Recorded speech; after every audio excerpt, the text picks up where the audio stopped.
friends, welcome to Carrie's Culinary Crafts, and if you're new, welcome. Here on Carrie's Culinary Crafts, we talk all things food.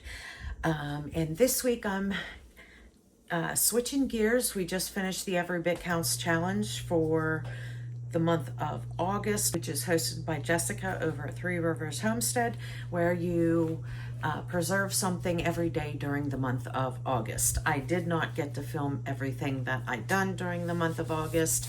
It was a pretty hectic month with my sons going to college, my youngest son attending college for the first time, and also that my son's fiance and my granddaughter have moved in with us. So it was quite a hectic August. So I am prepping a whole bunch of bacon. In fact, I have 10 pounds here and I already did 15 pounds, so 25 pounds of bacon that I cook and then I stick in the freezer. So if anybody wants bacon, or if I'm making a breakfast, I can just pull out the bacon and just reheat it up in the pan. But it is already cooked, and then I have them laid flat in freezer bags in the freezer. So I already did 15 pounds. I'm going to go ahead and do this last 10 pounds. And the main reason that I do this like twice a year. That way the bacon is already done, because there's nothing worse than wanting bacon and then the bacon being frozen. So I do try to keep one or two packages of bacon in the refrigerator at all times, and the rest stays in the freezer. And then once I get up enough, because I get butcher box hauls and I get bacon, once I get enough to do a big bacon prep day, then I go ahead and do it. And I also do it according to when I need bacon fat. I ran out of bacon fat about a month ago. So now I am just getting to going ahead and cooking up all the bacon so I can also preserve that bacon fat. So I went ahead and I already cut open all of these bacon. I am going to put the bacon on racks, on a wire rack inside of a sheet pan. That way the bacon grease can fall down below and the bacon stays on top, and I can just easily use tongs and scoop it out. And then I can use the sheet pan to just dump it right into my quart jar. So I'm going to go ahead and start preparing this bacon. I have my oven preheated to 400 degrees, and I'll be able to do like 2 sheet pans at a time. So I'm going to go ahead and get started.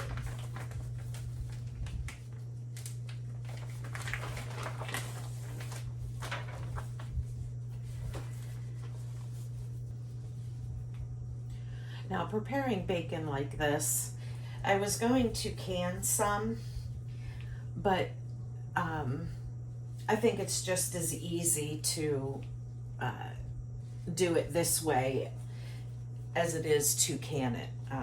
The nice thing about canning, you can just open it up and use the bacon. But like I said, if you just pull out, however many strips that you need, and just throw it in the pan with whatever you're making for breakfast, it only takes a minute to thaw out and heat up, and then you have that nice bacon fat in there to cook eggs or whatever else that you're cooking. And my son likes to have it this way too, because he makes eggs a lot of time in the morning for breakfast, and this way he has another extra protein to go with the egg. So he likes the bacon cooked and in the freezer as well.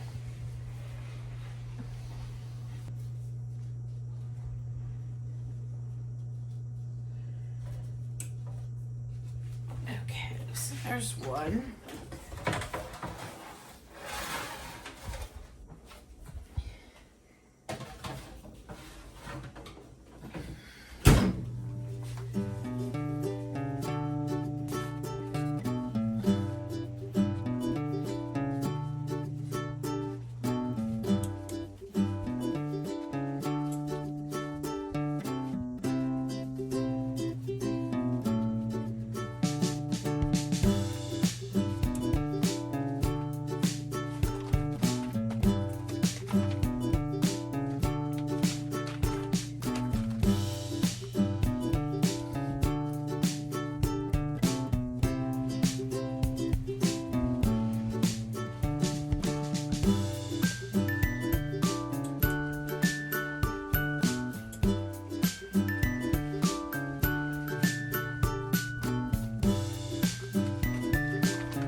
number 2.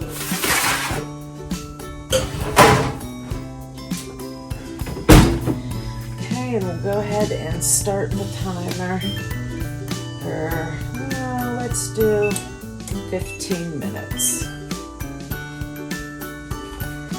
And we'll get this third pan going. So having the bacon already cooked, it really, really helps a lot in the kitchen. Because I use bacon a lot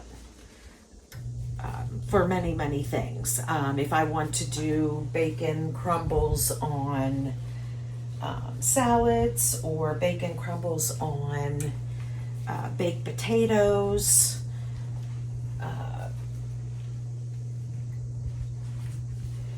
bacon crumbles or bacon pieces on burgers and things like that, it's already cooked. So all it needs to do is just be reheated, and it takes no time at all. Whenever you pull out like however many slices you need from the freezer, and just go ahead and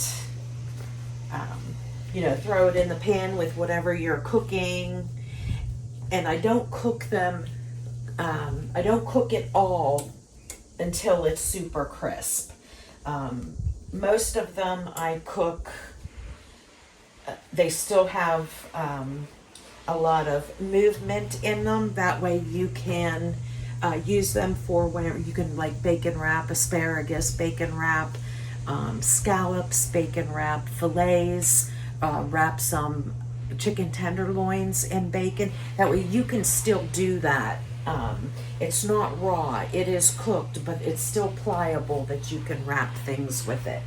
I do a few batches that are crispy, so I just crumble them, and then those are perfect to put over like your baked potatoes or sprinkle on your salads or whatever.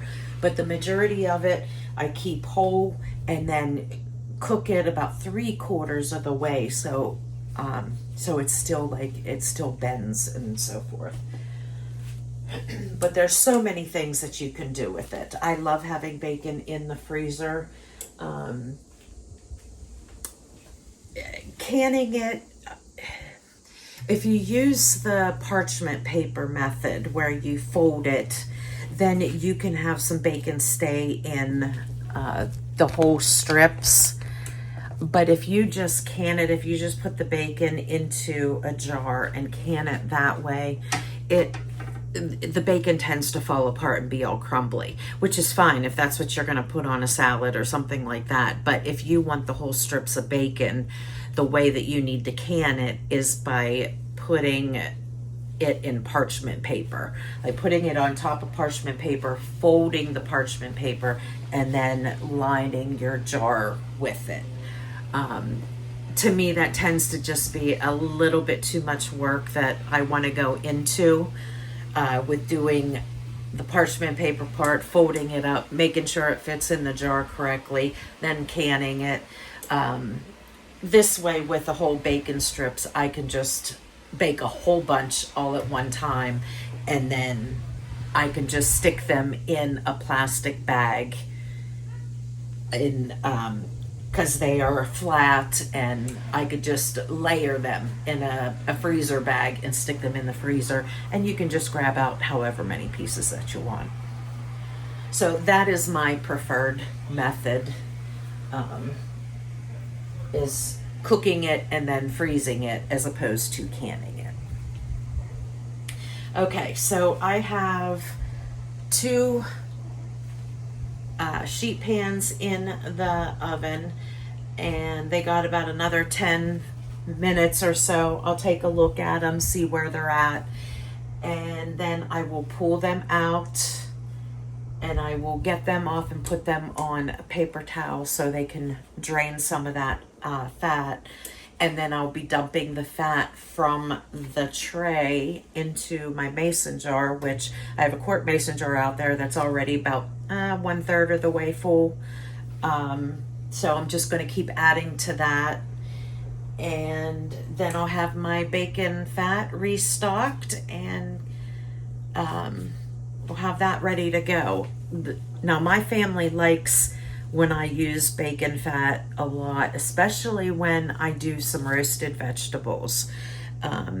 Putting the bacon, like after you roast your vegetables, or if you steam them, whatever you do, even if you microwave them, however you cook them, and then you just add a little bit of bacon fat on top of it, like when it's already done cooked, and then the bacon fat will melt and permeate whatever it is you're cooking. They all especially love when I do broccoli with the bacon fat. They absolutely love that. So that's something else that you can try if you haven't thought about it, you know, doing your vegetables with bacon fat. We also do, you know, all the standards, cooking your eggs in it, cooking potatoes in it. That's a favorite of most people, cooking potatoes in bacon fat. But there's so many things you can do with it. It's just another form of fat other than your butter or your oil. And you can do this with all different meats. You can do it with pork because the pork fat is lard, and you can do it with, you know, beef, and that would be your tallow. And so it's just another form of oil. And I buy olive oil, but bacon fat you can get basically for free. You've already paid for the bacon, and the fat is a part of what comes from the bacon. And I can fill up a whole quart jar of that with one bacon day, and I could have fat for several months. And then when I run out, I just do another bacon round. So it's just another, you know, form of oil that you can use that has tons of flavor, healthy for you, and it's free. All right, so I'll see you back here in a few whenever the bacon is done that's in the oven. Okay, it has been about 15 minutes, and I'm going to go ahead and pull out this first one.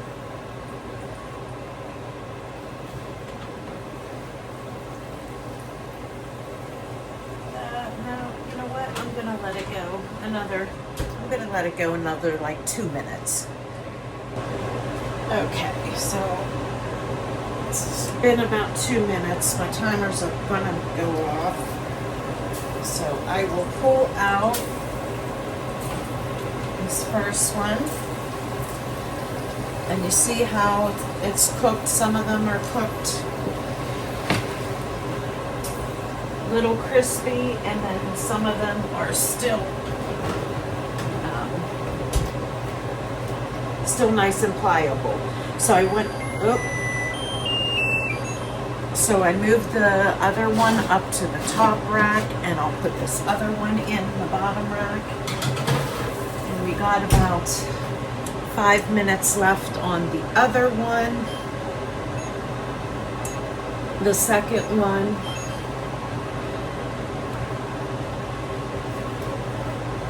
Okay, so what I do, I have a plate here with paper towel, and then I just take my bacon and just lay it flat onto the paper towel.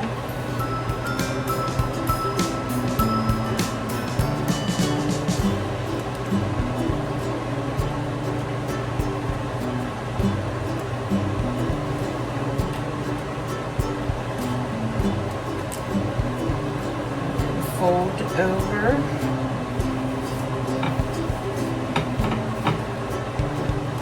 Put the rest. Oops.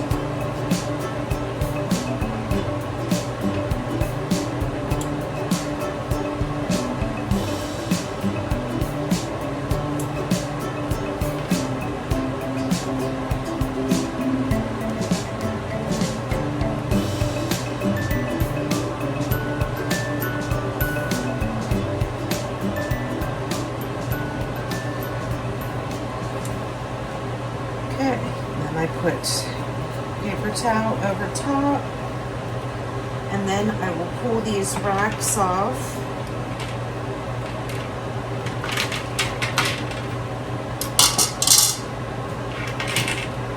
set aside.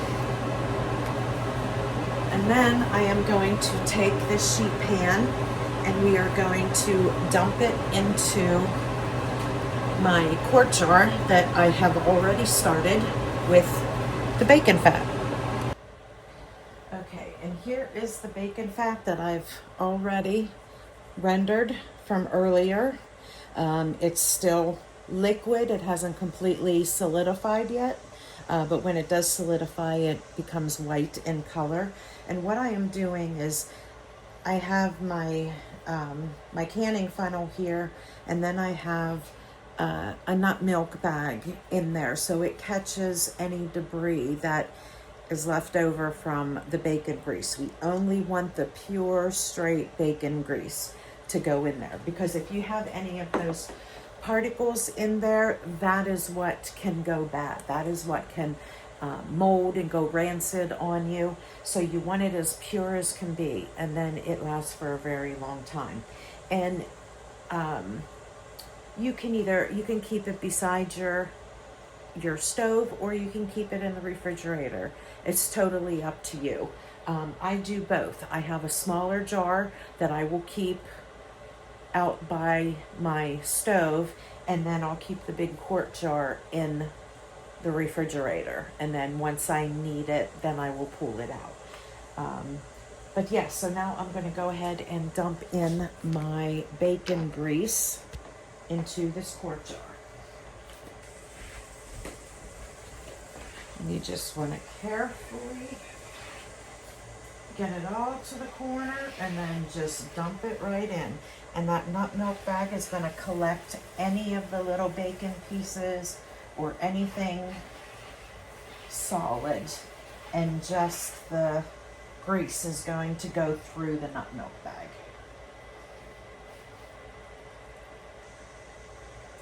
That is pure goodness right there.